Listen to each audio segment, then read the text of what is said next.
Fairfield is a town in Fairfield County, Connecticut, United States. It borders the city of Bridgeport and towns of Trumbull, Easton, Weston, and Westport along the Gold Coast of Connecticut. As of 2020, the town had a population of 61,512. 3. The town is part of the Greater Bridgeport Planning Region. Fairfield is a hub of higher education, enrolling more than 17,000 students between Sacred Heart University and Fairfield University.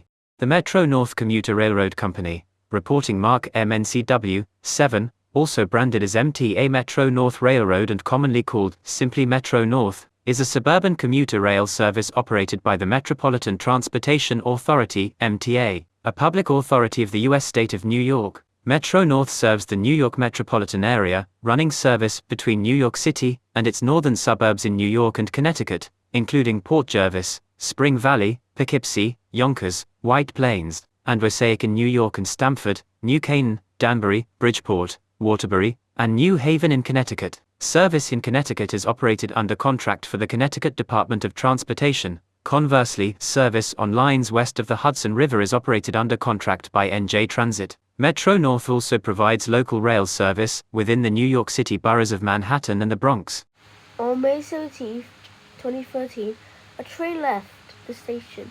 The driver was just approaching Fairfield until all of a sudden, the train derails. 8 cars, too, came to rest foul of the track used by trains traveling in the opposite direction and was hit by a train traveling on that track. 3. The engineer of the second train applied emergency brakes and was able to slow from 70 miles per hour to 23 miles per hour before the collision occurred. 4. Both of the involved trains consisted of Kawasaki M8 rail cars, which first entered service in 2011 and were still being delivered at the time of the crash. There were about 250 people on each of the 2 trains. 1. The crash blocked both tracks in use. 2 others were out of service for maintenance, resulting in Amtrak canceling its Northeast Corridor service between New York and Boston, Massachusetts. 5. This was the first major crash on any of the MTA commuter rail systems in more than a decade, and it is also the first involving the M8 rail cars. The injured were taken to hospitals in Bridgeport, Connecticut. St. Vincent Medical Center reported 46 people were treated there,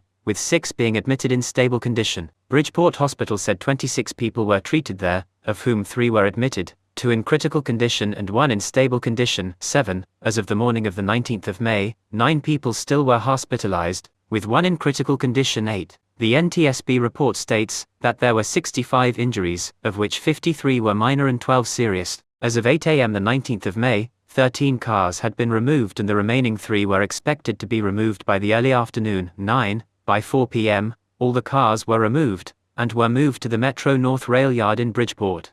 Amtrak service between New York and Boston was suspended indefinitely, and Metro-North service also experienced problems. There was no train service at the Fairfield Metro, Fairfield, or Southport stations on Monday the 20th of May. A bus link transported those that would have taken the train to Westport, where a limited westward service was scheduled for the morning and eastward from Westport in the evening. A shuttle train was put into service to run about every 20 minutes between New Haven and Bridgeport, as well as an express bus shuttle service from Bridgeport to Stamford, and regular train connections to Grand Central Terminal. 11. A limited number of Metro-North and Amtrak trains began to run between New York and New Haven during the afternoon of Tuesday, the 21st of May. Full service resumed on Wednesday the 22nd of May. An investigation was opened by the National Transportation Safety Board, NTSB. 13. A broken rail was under initial investigation as a potential cause of the crash. 14. Although it may also have been damaged during the crash sequence. 15. The NTSB sent a portion of the track to a laboratories for analysis of a fracture, and foul play was ruled out. The total investigation may take up to 10 days. 9. About 2,000 feet, 610 m,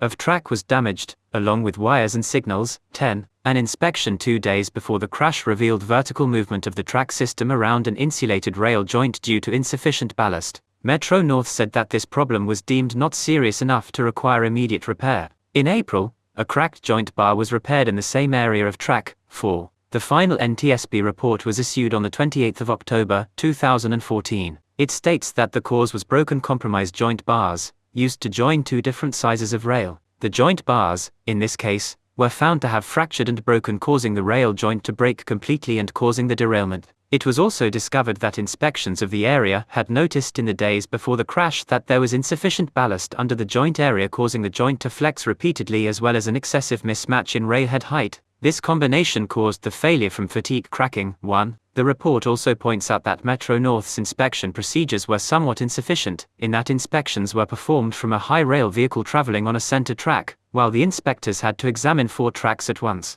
From the inspector's point of view, they would be unable to see all parts of the track due to distance issues. There were also issues with inspections being rushed to prevent delaying trains and deferred maintenance.